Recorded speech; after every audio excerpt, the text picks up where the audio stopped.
this week's edition of Ferrum Football First and 10. I'm your host, Taylor Chitwood. Alongside me, as always, co-host Brandon Roberts, Coach Rob Grande. Coach, thanks for joining us again this week. Always good to see you guys. So, Coach, we'll jump right into it. Any injuries that we lost last week against Randolph-Macon? No, fortunately, we've been good on that front. We had an ankle during the week that John Krim, one of our reserve DNs, a freshman out of South Carolina, didn't make the trip, but that wasn't a game issue. It was a practice issue, and either way, you're losing a player is never good. But we're hoping to get John back this week for the Bridgewater game, and other than that, we've got your typical bumps and bruises. But Seth and Kaylin, our two trainers, do a great job getting the guys ready every week. No doubt. Coach, we moved to 5-3 on the year, 3-3 in the ODAC. A few numbers on our side of the ball offensively before we really talk into the Randolph-Macon game. Brian Mann had 148 yards on the ground, 32 carries, and Clifford was 104 through the air at 104 yards. I think 11 for 20, something like that. So, it's two-headed monster there with our offense. It starts up front, and it trickles everywhere. But, you've got the two big names right there. And also Zach Bullard being the Defensive Player of the Week in the ODAC too. So we want to congratulate him before we move farther as well. Yeah, no doubt. Both Brian and Zach have continued to play at a high level, and Zach's not going to have those gaudy quarterback numbers, but runs the ball. I think he had 40-plus yards rushing, and is just real efficient with the ball. And we missed a couple throws and some balls that would have gotten him a few more yards and given us a couple more first downs that he'd like to get back. But his play's been at a high level, particularly the last couple of weeks. And Brian shows up every week and had a big burst, 75-yarder that was an answer to their score to put us back on top there in the second quarter. And it's definitely a situation with Zach Bullard, just a guy that's been here since I got here. He was a freshman, finishing up his first year that spring that I arrived, and was a safety and played a lot of snaps his sophomore year. Had an ankle issue last year after the Averett game, kind of lost him the rest of the year and just never was able to come back off that issue. And I just moved to linebacker in the offseason, and just a great kid. He works hard, and everything that he's received, he's earned, and it's just great to see. Big pick there in the third quarter. I mean, we were backed up and kind of fighting the field position, and he was able to spring one out there and preserve a score and flip the field, which is always nice. Coach, talk about how big that interception was in the third quarter. The whole game of the Randolph-Macon game, it seemed like in the first half it was going a little back and forth. It was 21-17 at half, and then we come out in the second half and we ended up scoring a touchdown with 9:45 left in the third. And then that was pretty much it until, 2.5 minutes to go in the game when Randolph-Macon got that 6 points. Break down a little bit of that second half for us. Explain to us what adjustments did y'all make in that second half to, to be better a little bit on defense than you were in the first half. Yeah, I think it's, every week, and the tempo and the way the teams play offensively is hard to emulate throughout the week. And that first quarter is always a difficult quarter to get your defense up to speed with what they actually do, yet what you saw all week. And they're really good at what they do, and I thought our guys held their water on that first drive, holding them to a field goal. And you're right, answering them with 2 touchdowns off of 2 scores to go up 14-10 was critical. That hadn't happened to them, and they've been able to jump on some folks and basically take the air out of the ball and win the games. But to our offense's credit and our defense to be able to battle. And then to go up 21-10, we gave one up late that put it at 21-17 to your point.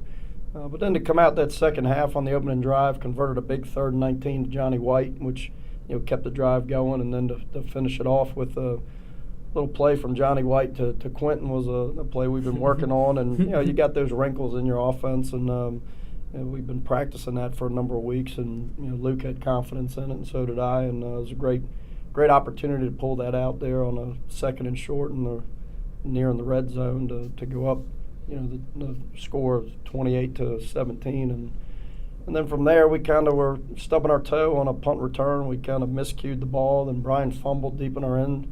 Maybe the play of the game was Jordan Patty's recovery down on the 2-yard line, which was a imminent scoring opportunity for them on defense, which certainly would have change the course of the game. So you take that play to a 47-yard punt by Grayson and our punt unit to get us out of the hole to be able to play some defense, to Zach's pick. I mean, that sequence there is the difference in the game. And that's what I keep telling our team. There's little plays within the game that makes winning and losing, and that's how fine of a line it is. We've lost a few games by not making those plays, and certainly Saturday we were on the better end of that. That's exactly what I was going to say, Coach. We've talked week after week about putting it all together, making sure that every little unit is together, and if we do that, if we put that all together, then we'll be able to, as you say, accept the results, whatever it may be. And of course, you did get the win there at Randolph, making a big win. But again, as you said, that there was, special teams maybe was, the kicking game maybe was a little bit lacking a week before or something. So it's really good to see this late in the season, and with what there is playing for on the table or lack thereof, to see everybody come together and to get the result that we did right there. Yeah, that's a week-to-week process that I told some other people. I mean, it's really what we do Monday through Friday that people don't see. They see that 3-hour test on Saturday, and that's the nature of the business. But what gives you that opportunity is what you do throughout the week. And I thought we've had 2 really good weeks of practice, coming off 2 tough losses, and the results are much better in our favor over the last 2 weeks. And we got another tough opponent that's won 2 games in a row and playing with a lot of confidence, and just like us, want to finish the season the right way. So it's game number 9. A few numbers on that game.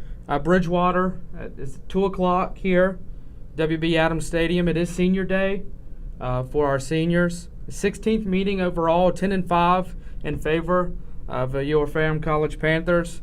Last game was in 2013. It was a Ferrum loss. Bridgewater is 4-4 coming in, 3-3 in the conference. They average 378 yards a game. They're giving up 365. They do have a good balanced attack with the passing game and the rushing game. It is Senior Day for us. Does that, last week we were talking about the Senior Day. Does it mean anything this week with our Senior Day? Does it add anything to it preparation-wise? Does it change anything? Maybe a little bit longer starting out? No, I don't think we changed much in our pregame there with how we recognize those guys. But certainly that's a special day.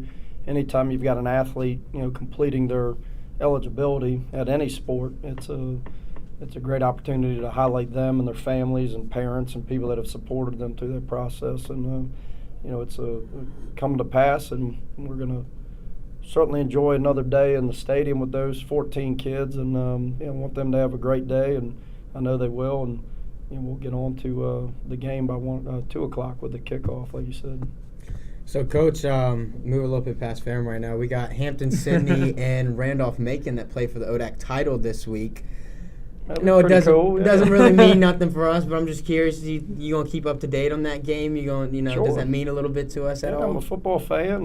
Certainly, we were able to beat both those teams the past couple of weeks, and that says a lot about our team and where we are. And certainly, we'd like to have done some work earlier in the season to make those 2 a little bit more meaningful. But no, Farmville is going to be crazy, just the way the game is, and they highlight that as the game. And to throw in the ODAC championship is pretty cool for the league, and I'm sure it'll be a great day out there. No doubt. Well, Coach, I think that'll do it for this episode of Ferrum Football 1st and 10. Our next episode will be November 14th. I'm your host, Taylor Chitwood, alongside my co-host, Brandon Roberts, and Coach Grande. Thanks for joining us again this week. Always.